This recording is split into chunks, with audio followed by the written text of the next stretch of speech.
Gabriel Heater, you're about to hear a remarkable story and witness a true story of a master criminal. Now, frankly, I'm worried about one thing. Because we want you to get the whole, true story, I'm afraid some of you might mistakenly regard him as a kind of hero, when as a matter of fact, he's only a brutal, vicious criminal. Oh, he was shrewd, all right. Shrewd enough even to outsmart himself. But in the end, he was caught and he had to pay. And that man's supreme reward was life in prison. Now, watching it unfold, I realized how a man can begin by fooling himself. The time he begins to believe he can outsmart and fool everybody. But he winds up realizing he only fooled himself, realizing he's society's enemy and his own worst bitter enemy. And I know when it's over, you'll agree. There's nothing admirable or decent, and certainly nothing heroic about him at all. And I know you'll take off your hat to the brave men, the authorities, whose lives are dedicated to protect us and help our children avoid the same pitfalls which brought this man to his ruin.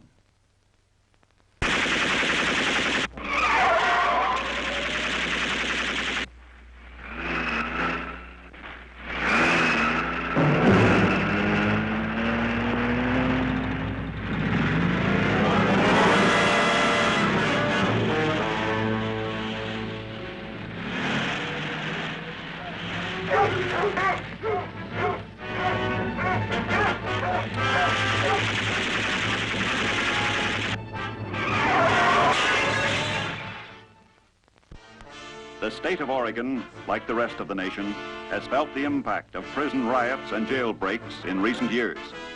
But because of the successful efforts of Governor Paul Patterson and Warden Clarence Gladden, the citizens of Oregon today no longer live in fear of escapes and disturbances on the part of prisoners.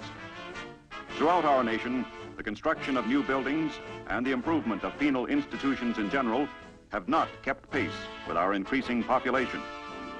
As a result, bad living conditions and crowded cell blocks sometimes have incited the inmates to attempt escapes.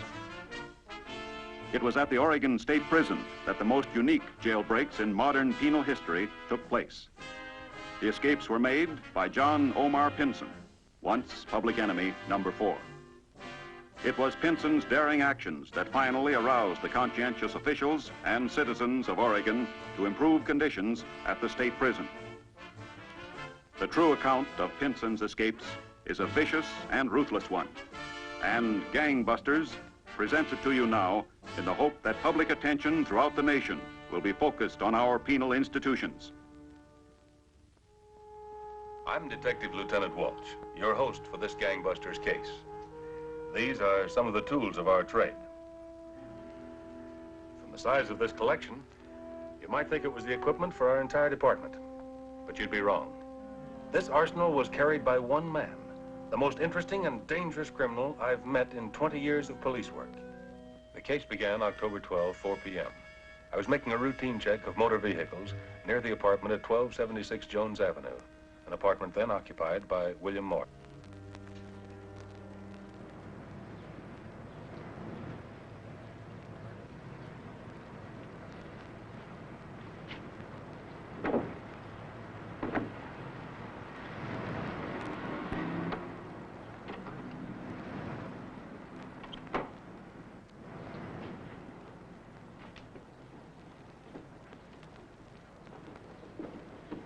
Pardon me. Yes? This your car? Oh, yes. Why? Do you have a license? Of course I do. May I see it, please? What are you, a police officer? Detective. Oh. What's wrong? Some sort of trouble? There could be plenty of trouble. What's your name? William Morse. May I see that license, please? Certainly.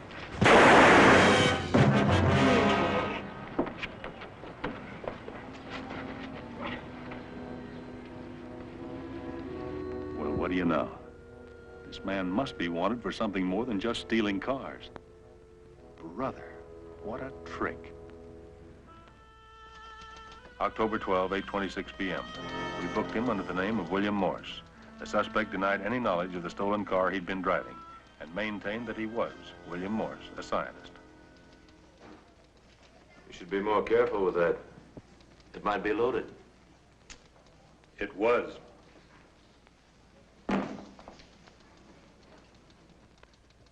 Where did you get him? I've never seen them before. Somebody must have placed them in my car when I wasn't looking. Then why did you try to shoot me? Frankly, I didn't believe you were a police officer. You look more like a stick-up artist. With all these hold-ups lately,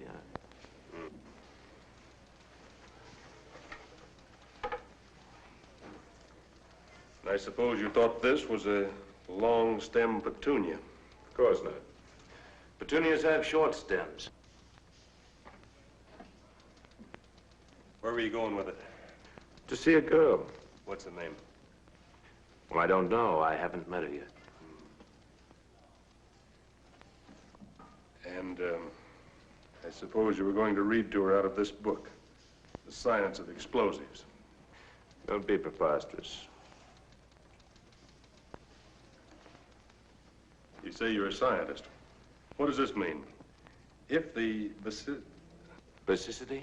basicity of the acid is known, the true molecular weight is equal to the apparent molecular weight multiplied by the basicity. You don't read it too well. To know the basicity means to know the number of hydrogen atoms that can be replaced. What was your name again? William Morse. William Morse. Good news. Very good news. It says the fingerprints of William Morse are identical in every swirl with those of John Omar Pinson, public enemy number 4, graduate of Iowa State Penitentiary, Missouri State, and numerous visits to Walla Walla. The entrance exams at Walla Walla aren't too rigid. It's easy to get in. It would take me a half hour to recite a list of your crimes. But if you'd like a refresher course... No, thanks. You'll be in for life this time, Pinson. I doubt that. It's a tough place, Oregon State Pen. Don't worry about it. I'll tame it. On November 16, we remanded John Omar Pinson to the custody of Oregon State, where he was placed in their penitentiary. He was vicious, cunning, and ruthless. Within 6 months, he had made good his brag. He was the king of the yard. He gathered around him the toughest criminals of the lot. Larry O'Gelvey, number 18354, killer of Deputy Al Boy after a holdup at Hood River. Number 7986, Louis Feth, who with his partner, number 7166, Mike Denicky, had a Tommy gun and some pistols stashed away somewhere outside the prison. Number 15696, Slug Bennett, who was to play such an important role in Pinson's life. So it's going to be a break, a crash-up. If everything goes...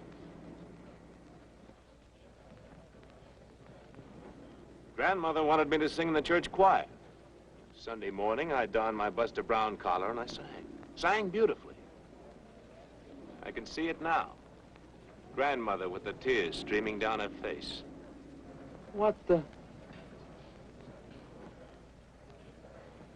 Lousy Scrooge. Pinch his little pink cheeks.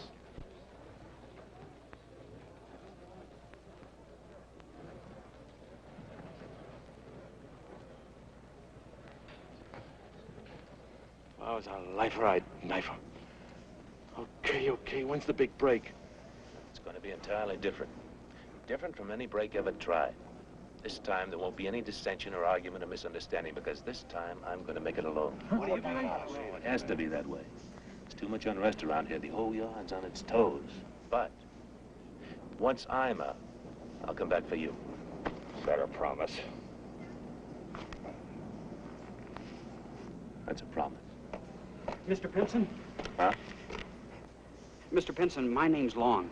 Wayne Long. Long, you're overdue. Beat it. Oh, please, Mr. Pinson, listen to me. I'm in for 5 years for burglary. And when I heard you were here, I decided to meet you. Why? Because I want to study under you.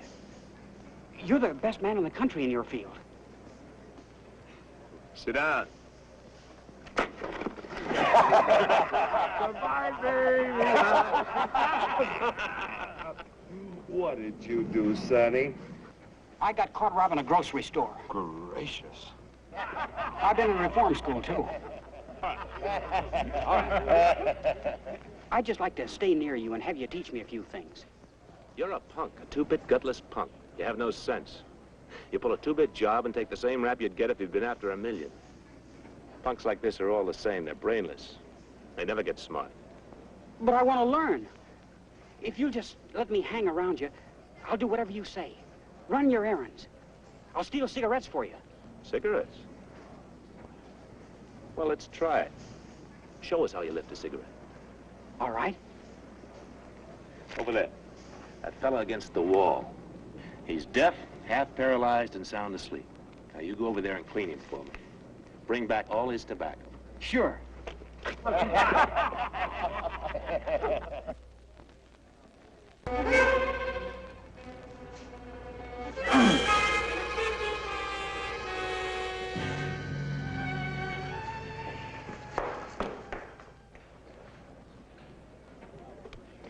He got me on the side. I gotta see the doctor. Yeah, ask him to put you in the nursery. I'm sorry, Pinson. I'll do better next time. You can have my cigarettes.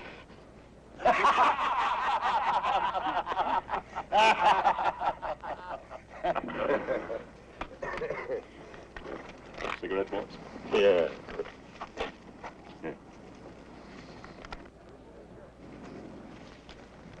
Okay, Pinson, how about your break? I want to get assigned to the flax mill so I can boys. To do that, I've got to be on good behavior. That means I have to be clean. Yeah. If I want that used on anyone, you're going to have to do it.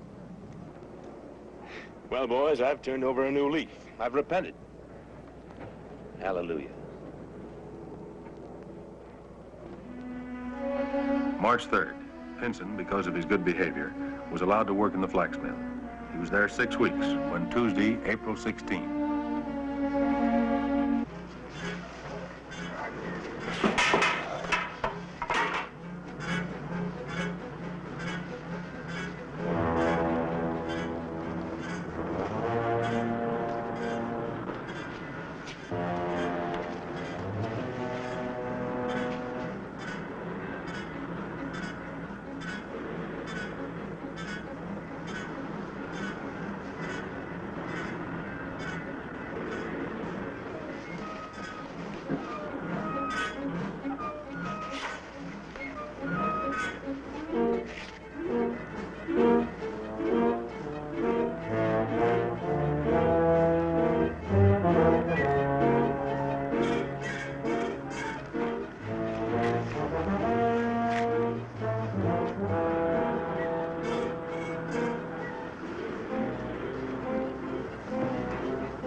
Good luck.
so John Omar Pinson made the first of his successful jailbreaks.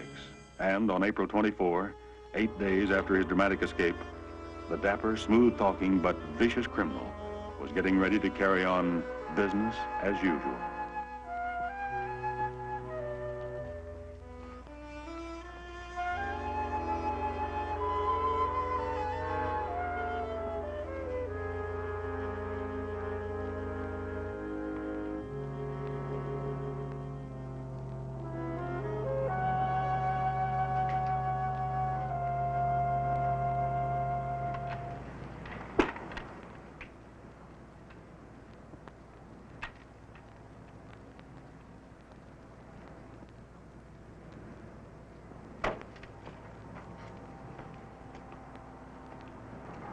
Lovely day.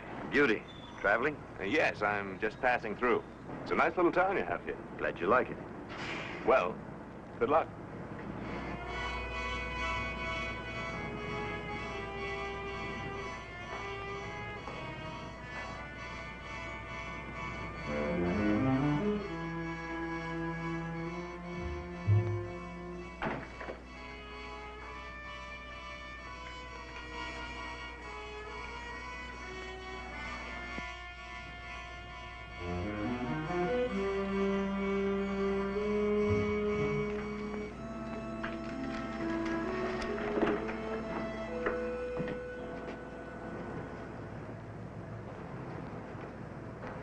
Well, we meet again. Yeah. Anything wrong? No, no. Here, let me help you. Oh, thanks. If you'll dig in my pocket, I'll hold this. I need the keys. Oh, sure.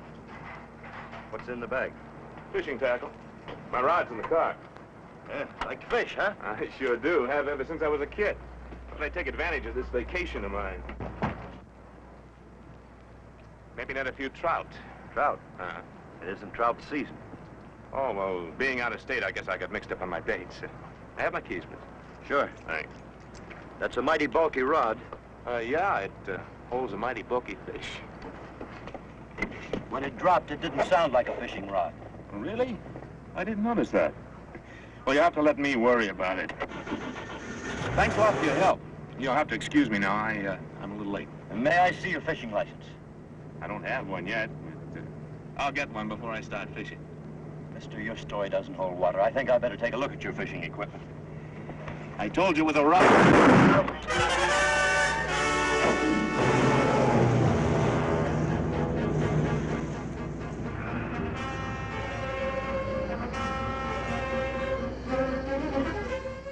.120, less than 20 minutes after the killing of Officer Rondo, the alarm went out. Officer Rondo was well liked, left a wife and 2 small children. Within minutes, police officers both on and off duty were after the killer.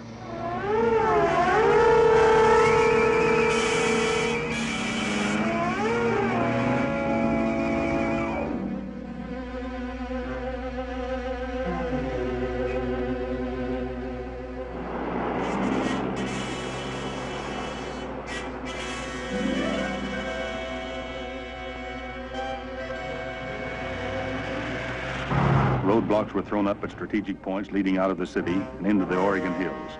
All vehicles were stopped, and police officers even boarded buses to see if Pinson was among the passengers. The authorities were taking no chances on letting this man break into the clear. But there were times when Pinson was pretty good at outguessing us, and this was one of them.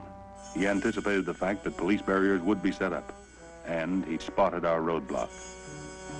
From his vantage point, Pinson studied the situation quickly. He was not just an ordinary fugitive from the law. This man was very clever, and he was just as daring as he was clever. Pinson knew the road was blocked ahead, and that he was being pursued from behind. He had to make a fast decision on the spot, and he made it.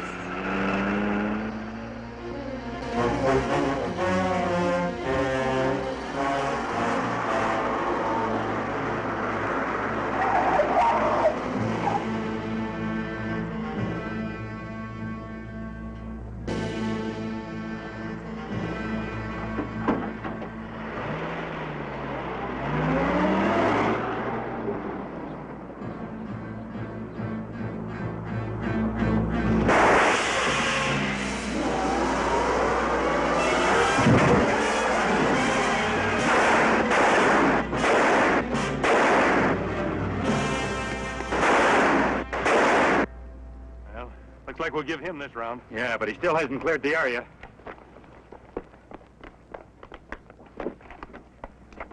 Unit 12 to W2680, over.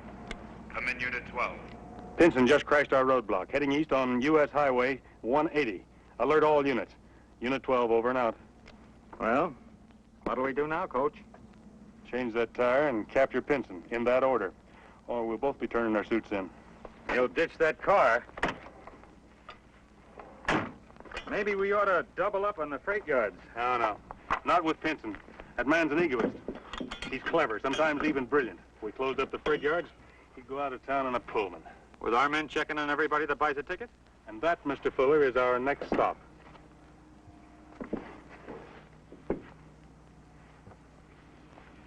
Pinson had broken through our roadblock. A police plane kept him under observation and spotted the direction in which he was speeding.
Next time, take the bus.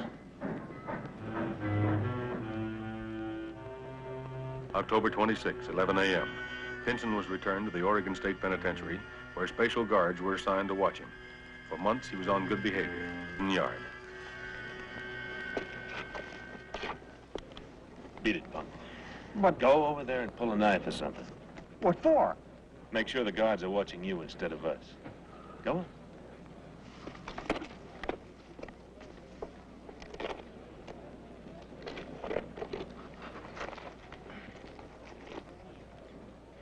I didn't get back to spring you boys, so this time I'm going to take you with me. Special guards watching you? There won't be any special guards.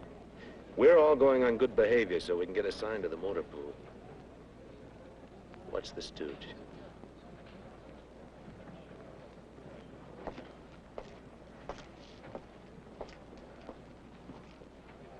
Long, sure sucker for you, Pinson. Yeah.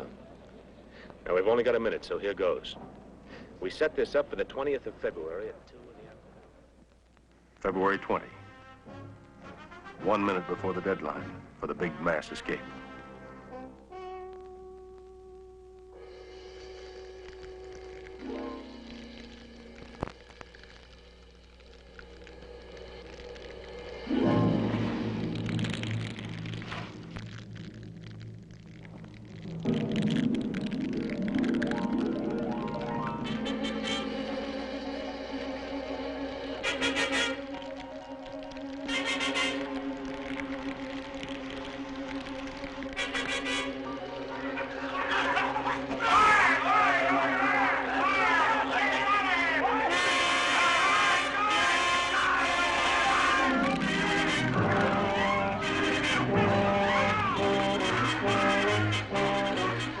During the furious battle which ensued, John Omar Pinson took no part in the fighting.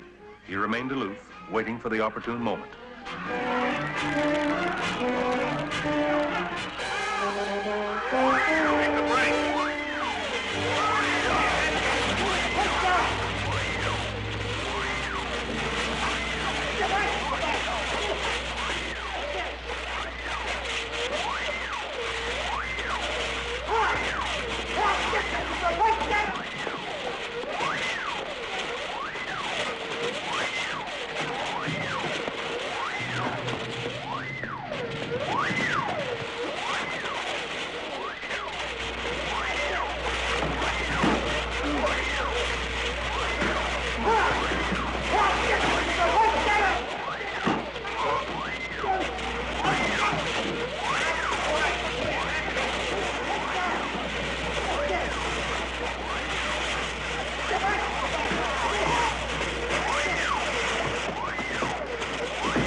Denicky, up.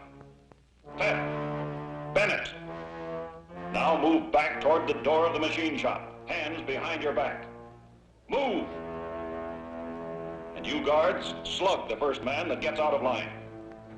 Bennett, move. Got him. Terrible. Can't understand why they tried it. I suppose you had nothing to do with this, huh? Of course not. Absolutely nothing. Have you ever been in deep solitary confinement here? No. It's a little cell deep in the ground. Its walls and ceiling and floor are 3 foot thick. It has an 8 by 10-inch window.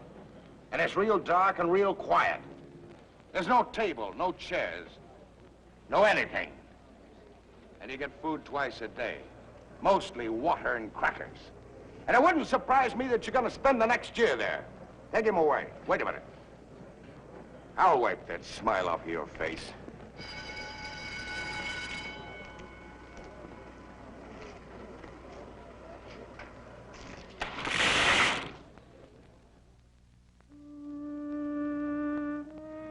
Quiet. Blackness. I can't stand the year of this. I've got to find a way out. Number 41867, Wayne Long, a young convict, worshipped Pinson.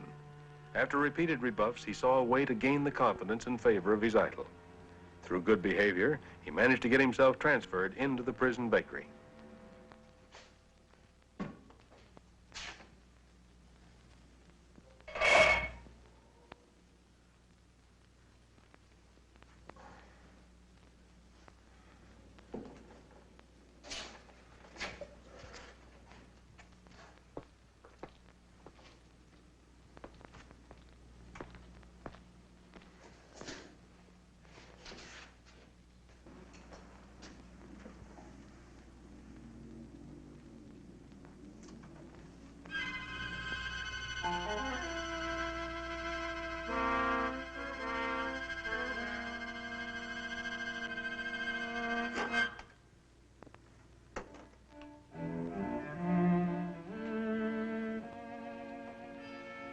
Months of solitary had made Pinson aware of the never-changing pattern employed by the guards. For 3 months, night and day, when the guard took his 4 steps away from the cell, Pinson saw it. When he took his 4 steps back, out came the saw blade. 1 second of wrong timing, and he'd be caught.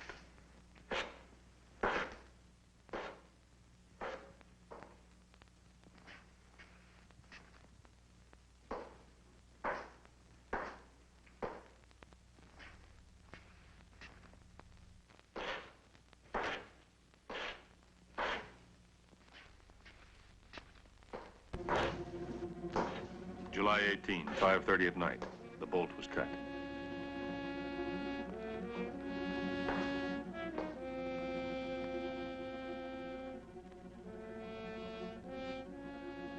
Pinson rubbed black from his shoes to make a mustache. He used pieces of his shirt tail to change the contours of his face. He was expecting the guard any second. Would the daring plan work?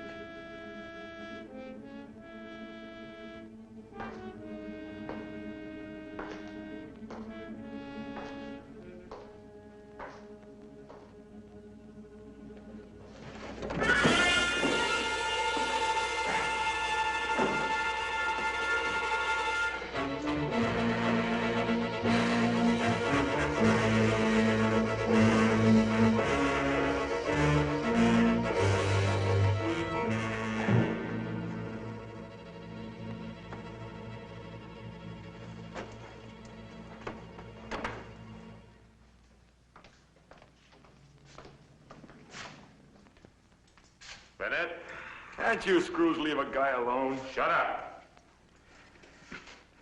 Pinson, I've got the keys. Pinson. Get over there or I'll stick a knife in you. Pinson, let me go with you. I'm the guy who smuggled you the saw blade. Shut up. But if it wasn't for me, you wouldn't have the keys. Listen, long you get over there and sit down. Act like nothing's happening or I'm gonna kill you. Won't open. Keep trying.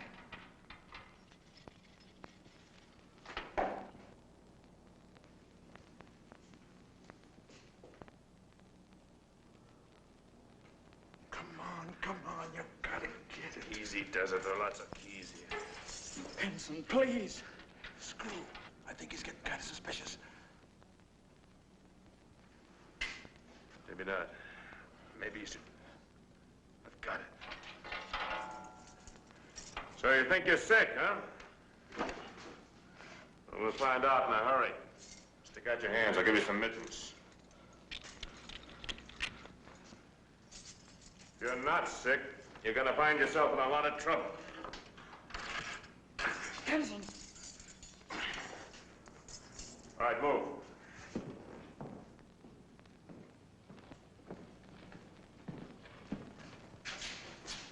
Just a minute. Oh, I'm from the hospital ward. This monkey seems to think he's sick.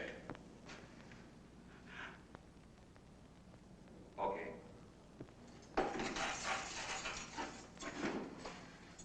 Well, come on. We haven't got all day.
W2680 to all units at 25 emergency.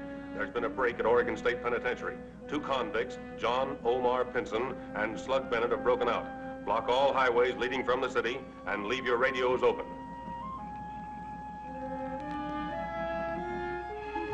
With Bennett wounded, Pinson had to get into town fast. He knew the best place to steal a car was in Lover's Lane, where the driver is usually off guard.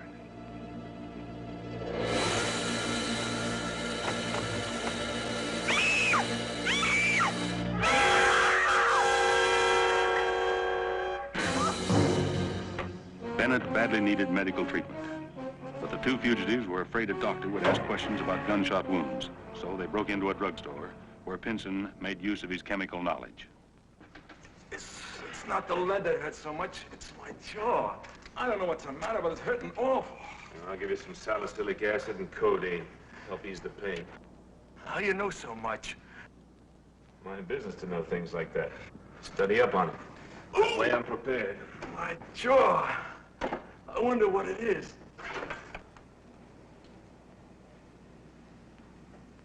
As soon as we get through here, we'll take that sporting goods shop next door.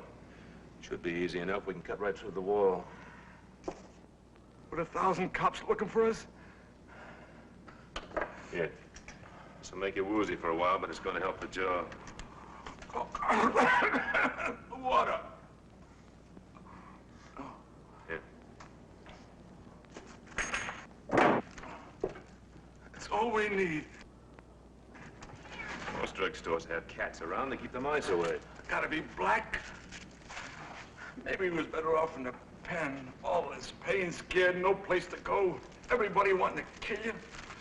We're gonna make it all right. As soon as we get some guns. Maybe you got brains. How does a guy get in a fix like this? He don't sit down and plan this when he was born. No, I don't like things to act like this. It didn't have to be black. Relax, it's just superstition. Superstition can hurt you when it comes out the end of a gun. Speaking of guns, we need some from next door. Let's go. This powder hurts you quicker than booze.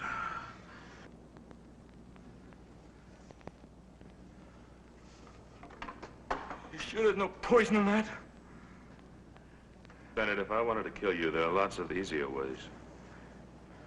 Come on.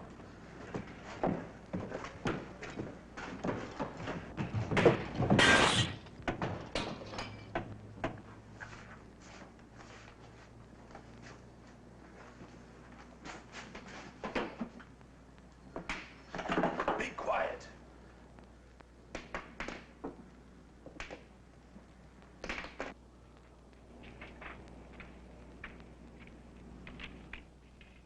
Yes, operator. Yes, you were entirely right in calling me. Now, please keep quiet for just a minute, will you? What's going on? Hey, somebody knocked the phone off the hook down at Herrick's Sporting Goods. You hear anything? Just an occasional rattle. Sporting goods store. If it's Pinson and Bennett, that's a good place for them to get guns. You're right. Wake up Jim Herrick and get his keys. I'll meet you down at the corner. Right.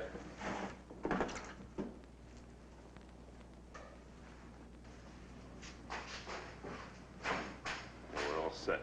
Let's get out to the car. What's that? It's just the cat. He followed us through that hole we cut in the wall. I'm not like you, Pinson. You got ice water in your veins. I can't take it anymore. Doing all right. Now let's get out to that car. Get him up.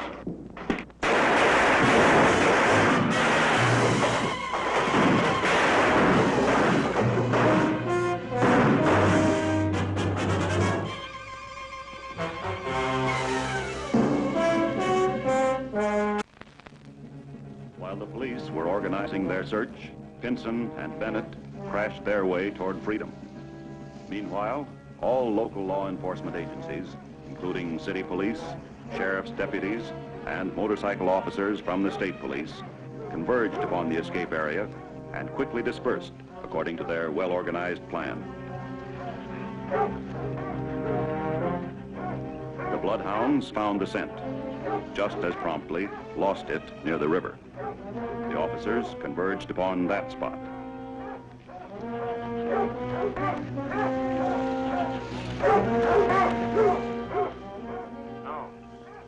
No, Dobson just reported in. They're not over there either. Man, it's cold out in this wood. Anything? Not a thing. Now keep the boys after it. I'll go back to headquarters and put out an all-points bulletin. Right.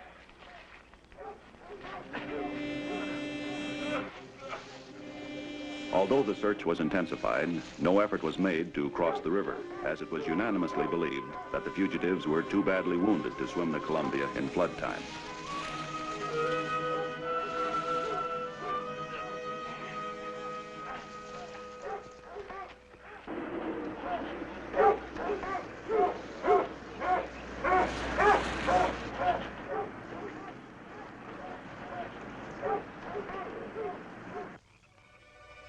July 21st, 2:30 a.m.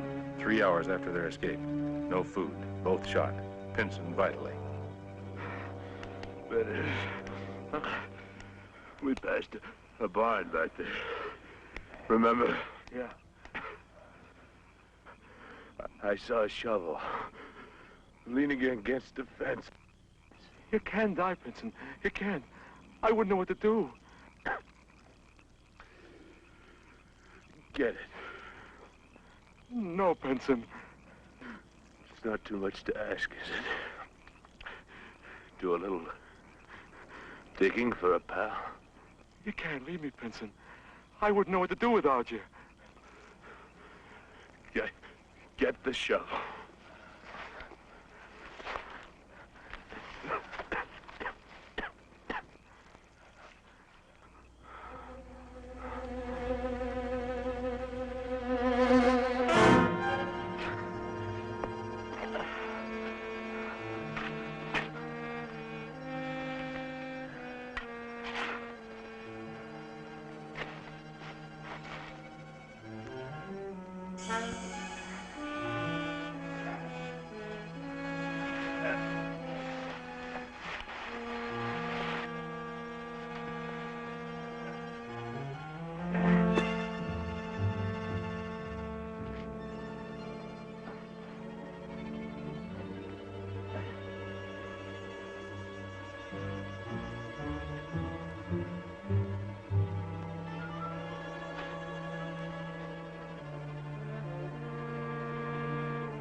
Bennett continued to suffer great pain, and without Pinson to give him medical treatments, the agony became so intense that he was compelled to go to a doctor, even at the risk of being captured. You see anything yet, Doc? I'm afraid so. Huh? I'm sorry, Mr. Smith. Your jaw. You have cancer. No. No.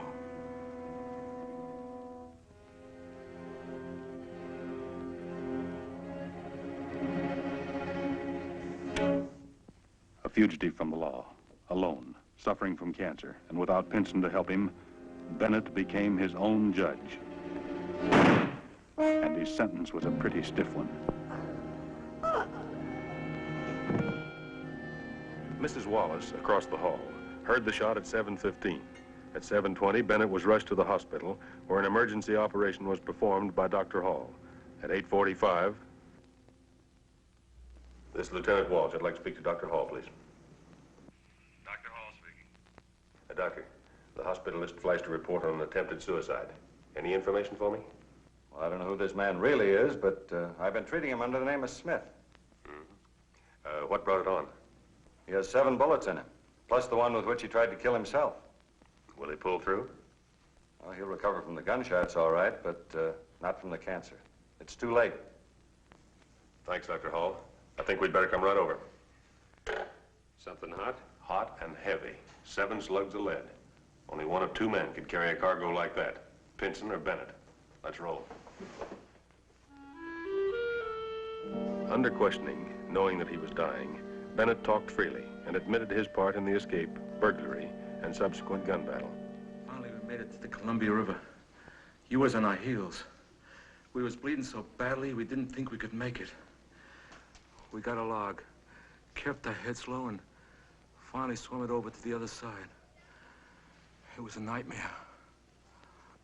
Where's Pinson? Dead. Dead?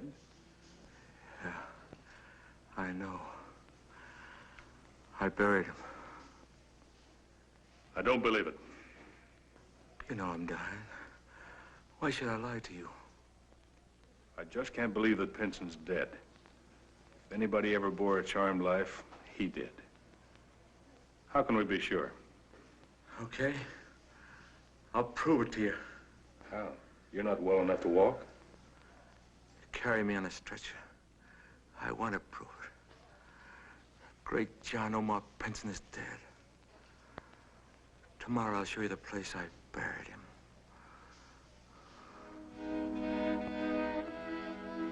11 a.m. Bennett had no difficulty in taking us right to the spot. He pointed out the remains of the campfire and the old shovel he'd used, and the spot where Pinson was buried.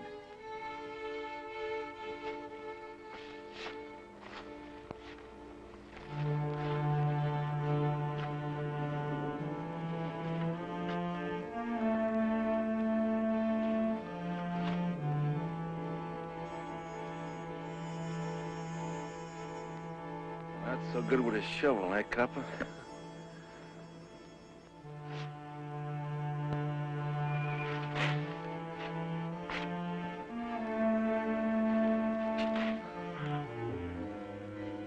You'll get blisters. Never thought I'd see the day a cop would dig for Pinson.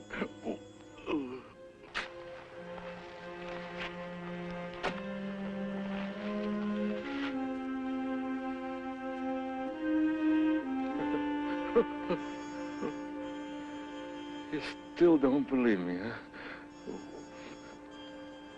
All the way, boys.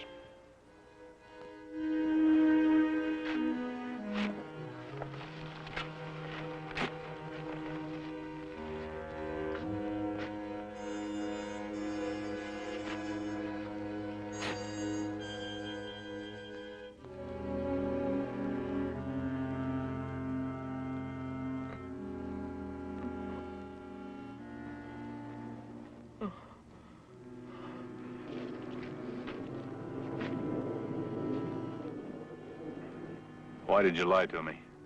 Didn't lie. I buried him there. I dug the hole myself, put him in myself, put the rock on him. Certainly nobody would steal him. I tell you, I buried him there, right there. I swear it on my dying word. I swear it.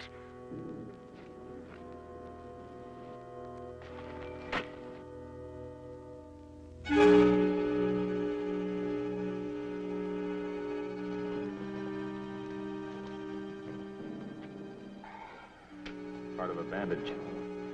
I told you. Somebody was in there. John Omar Pinson died. I buried him right there. In my 20 years of police work, it's the strangest thing I ever saw.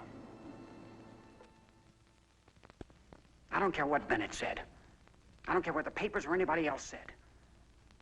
I don't care if he was buried. John Omar Pinson's not dead.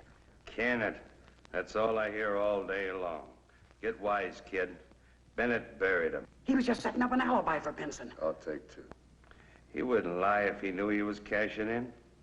You, Louis, you know how clever he is. He can do anything. He can't fly backwards through the pearly gates. I'll call your bet and raise you the Empire State Building. You, Louis, you worked with him.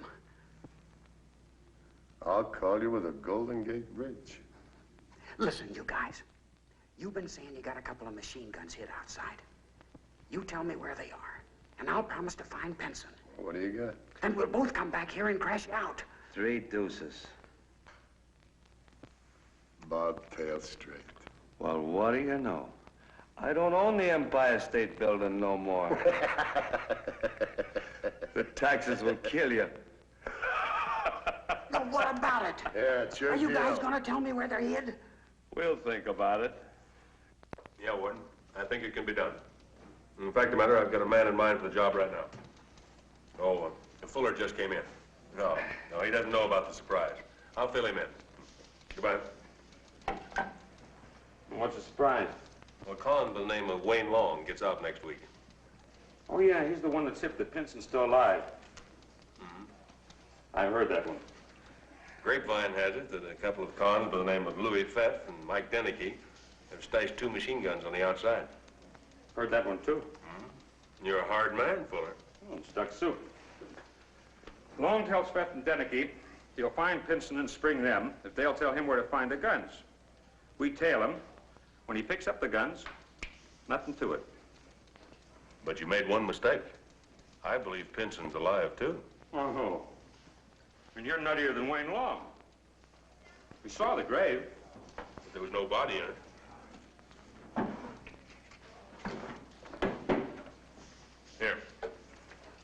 Try this on for size. Oh, on you it looks good. Are you kidding? Since Bennett died, Long hasn't had a cellmate. Until now. Oh, now, look, Lieutenant. These guys are locked from here to Timbuktu. If they get onto me, I'll be full of more knives than a... Porcupine? Right. Surprised? Yeah. I don't like it. This kind of a surprise would kill you. Listen, you guys. You gotta tell me tonight. Tomorrow's too late. Tell me where they are, and Pinson and I'll get you out. What about it, Louis? Might as well. By the time we get out of here, they'll be too old for us to use. You guys are all nuts. Pinson's been dead for months. That's a lie. Pinson's the smartest man that ever lived. He fooled them. You got proof? No, but I will have if these guys will tell me where they stashed those machine guns. Button up your lip, kid. If you get killed, it's because you talk too much. After breakfast in the exercise yard. Jim.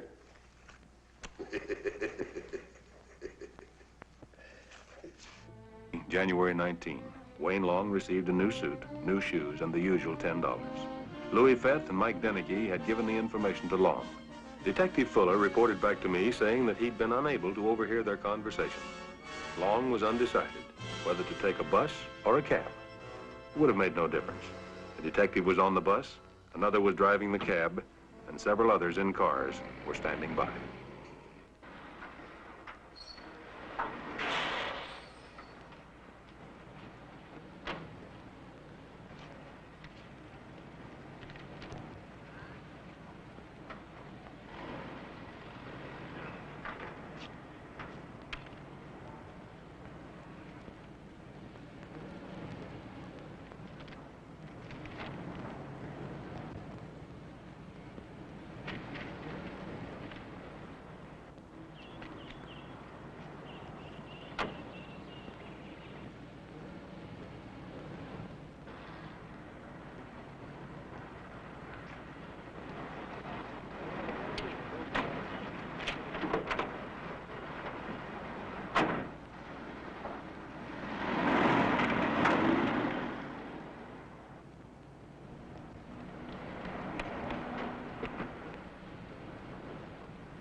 What happened? Grab the cab, get rolling while I flash headquarters. Unit 12 to W2680. Unit 12 to W2680. Unit 12 to W2680. Suspect is moving toward Business District in taxicab, license number 935-204. Unit 12 following. Others drop behind. Unit 12 out.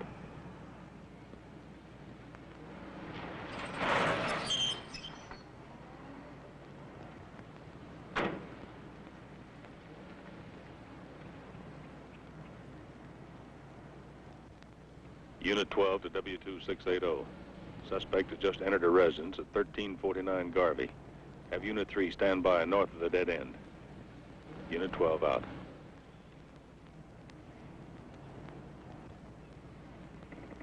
Well, it looks like we will wait. Anything in that paper he bought?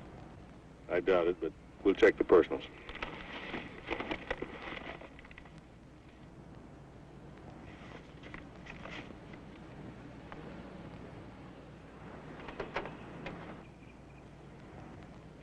Hey.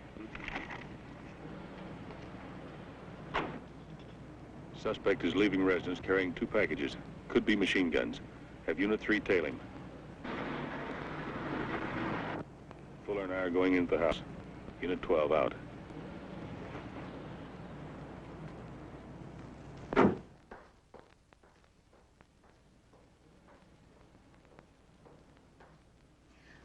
Yes, officers. He said he was Elmer Smith. Why did he come here? He said he was sent by 2 men who used to board here. And what were their names? I don't really remember, but they left a trunk here in the basement a few years ago.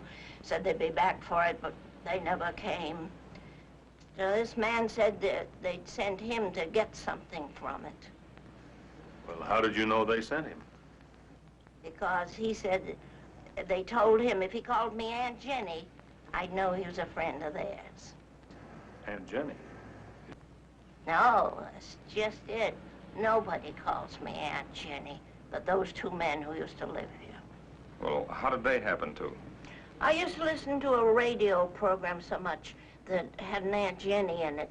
So when he called me Aunt Jenny, I knew he knew the other men, so I let him go down to the trunk. Uh-huh.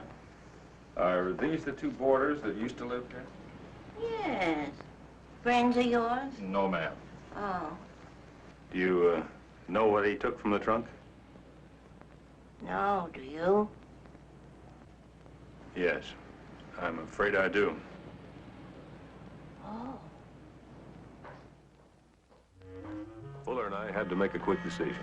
Should we pick up Long for violation of parole and possessing illegal firearms, or should we string along and see if he could throw any light on what happened to Pinson or his body? It was a tough decision.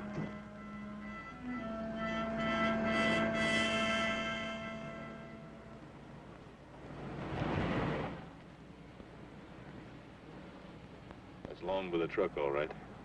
I wish I dared to pick him up, but if we're going to solve that Pinson mystery, we've got to play along with him. Put the glasses on him. Right. Try for the plates. Unit 12 to W2680. Stand by. Yeah. Washington plate TA 21683.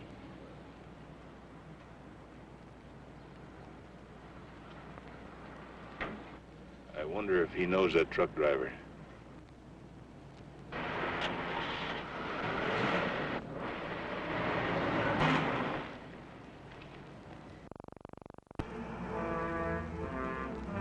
Wayne Long was sure that Pinson was alive, and he wanted to attract the attention of the escaped criminal. He knew he'd have to carry out a very definite plan. The whole trouble was, Long was doing his planning with a warped mind.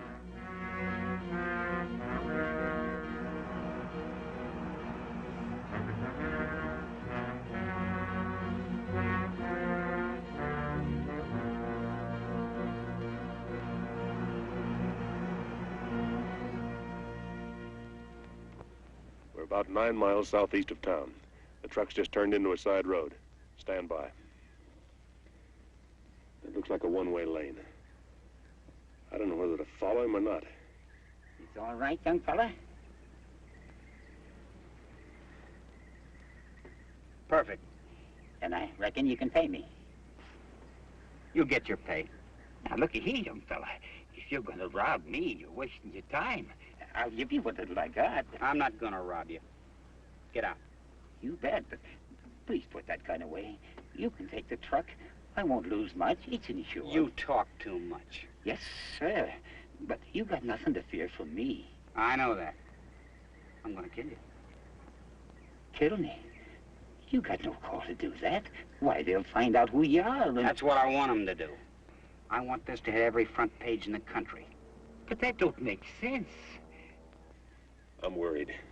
Maybe we should have followed him. It's a toss-up. Let's give him a couple of more minutes. If you want to throw away your life, that's your business, but why take it out on me? I've got a family. When a certain fellow reads about this, he's going to want me for his partner. That's why your number's up. Now go on, get out. Start walking and don't look back.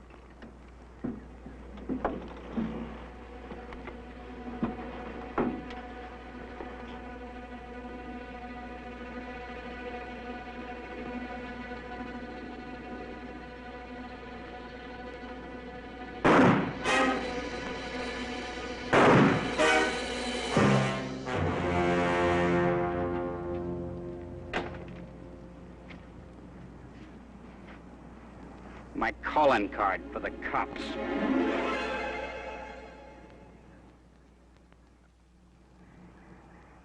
You know what I figure? What? I think maybe we've pulled a boner. That's Long, all right. But he's alone in that truck. W2680 from Unit 12. Long just passed us alone.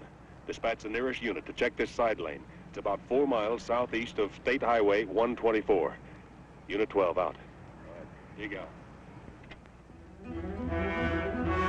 And so, Long's plan had been put into action, even though it called for one of the most cold-blooded murders in our records.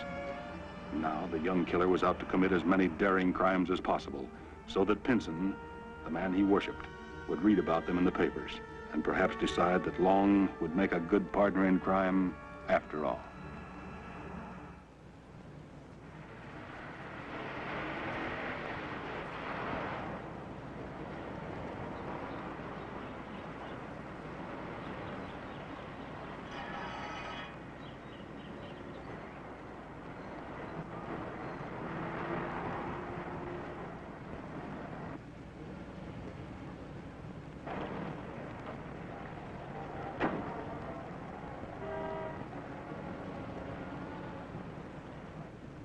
First a truck, now a grocery. Wonder what the man will collect next. Pinson's alive, which I doubt. Long might hold up and try to get word through to the grapevine. When I was in that cell, he boasted he knew how to contact Pinson. Well, if he comes out with a big bag of groceries, we'll know that you're right.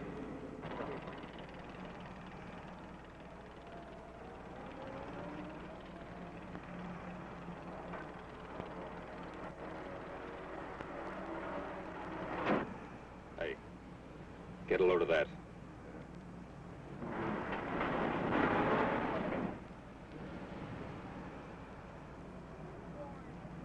He's going into the bank. And not to cash a check either.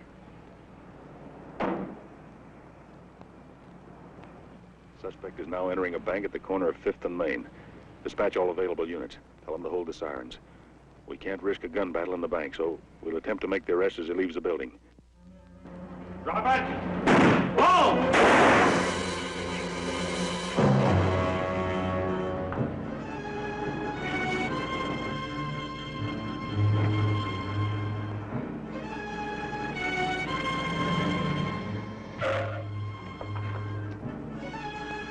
Do something with this.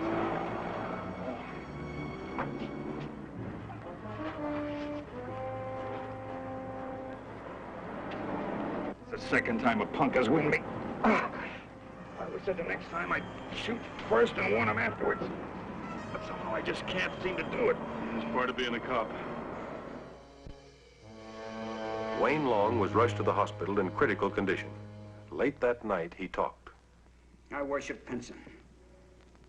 I think he's a mastermind. Greatest criminal that ever lived.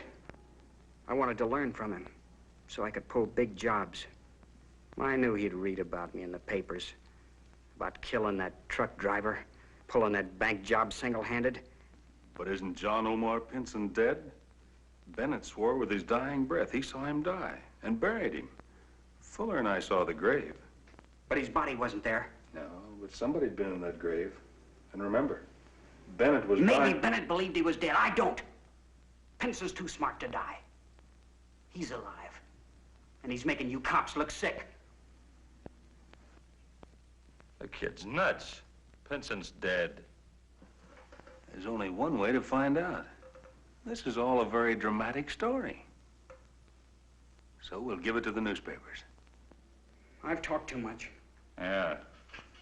Just like Mike Denicky said you would.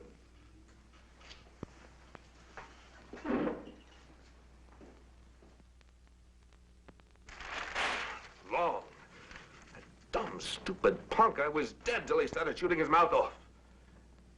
Now I've got 600 years hanging over me and millions of people looking for me.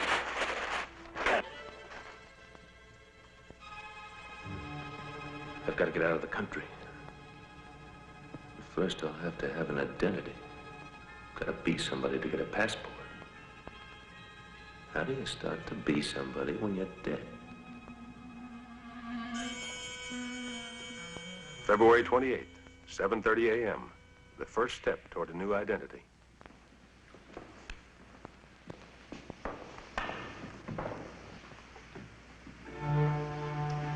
Your name, Petey? A friend of mine tells me you write a beautiful hand. He got a name? Said I wouldn't have to mention his name if I showed you this.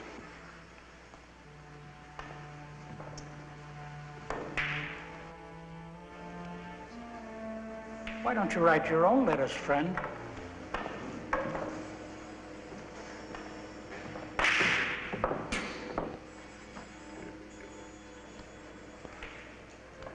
I injured my fingers. So I noticed.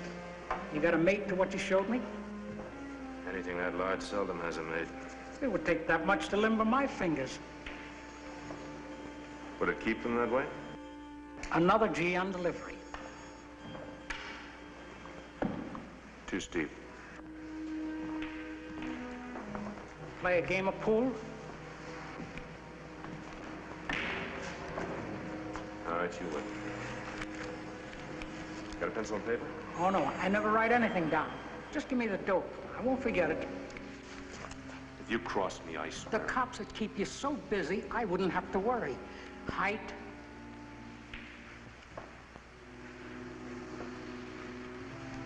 .5'11". Weight? 175. Eyes brown, hair dark, complexion dusky. Residence? 1472 Morningside Drive. Occupation? Biologist. What name do you want me to put on? John Omar Pinson. Go ahead, Pinson. I wish you would try it.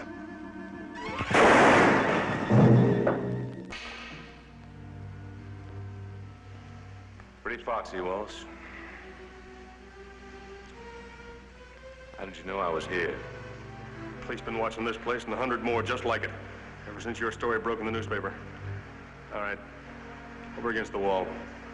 Both of you boys know the routine. Of all the dumb luck.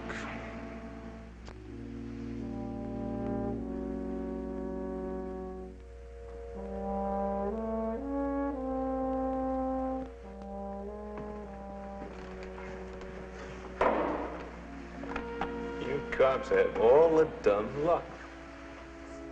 Just like hitting that 8-ball. Okay, call it luck. But remember, you're both racked up in the corner pocket. Our local police force, the reporters outside, and the public were all waiting to hear the solution of Pinson's death and burial. At first, he wouldn't answer. But at 11:10 that night... All right, I'll tell you. I was pretty badly shot up during the prison break. It took Bennett and me 3 days to reach the Columbia River. I was bleeding all the way. After they finally crossed the river and made camp, I began to feel like I was dying. I made Bennett promise to bury me there. After that, I don't remember. What's the first thing that you do remember? Blacker than any night. So black I couldn't see a thing. I'm dead. I'm dead. No. No, I'm breathing. I can't be dead. Why can't I get up? Why can't I move? It's cold. It's so cold. What's the matter? I was buried. Sure. Sure, Bennett must have buried me. Thought I was dead. I've got to get up. This is wonderful. Now I'm a dead man. Nobody knows I'm alive. Nobody will look for me. Okay, suckers. Here lies John Omar Pinson, public enemy number 4.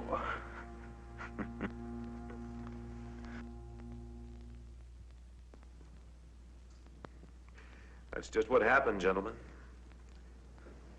That's the whole story. In 20 years of police work, that beats them all.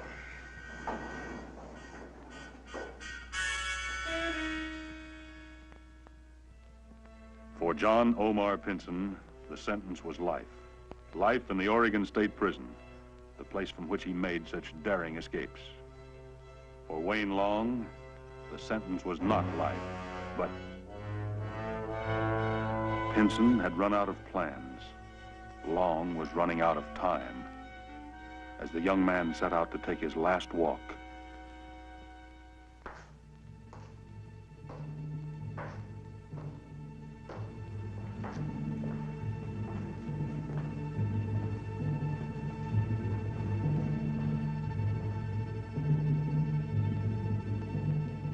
Wayne Long had wanted to travel fast to catch up with Pinson, but he was moving slowly, on weak legs now.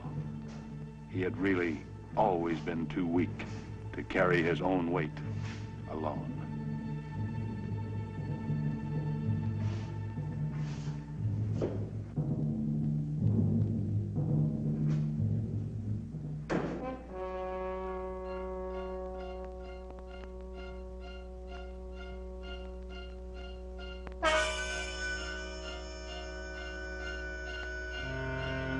As the 3 lethal pellets were released, Wayne Long's ambition to be like his unwisely chosen idol came to an end.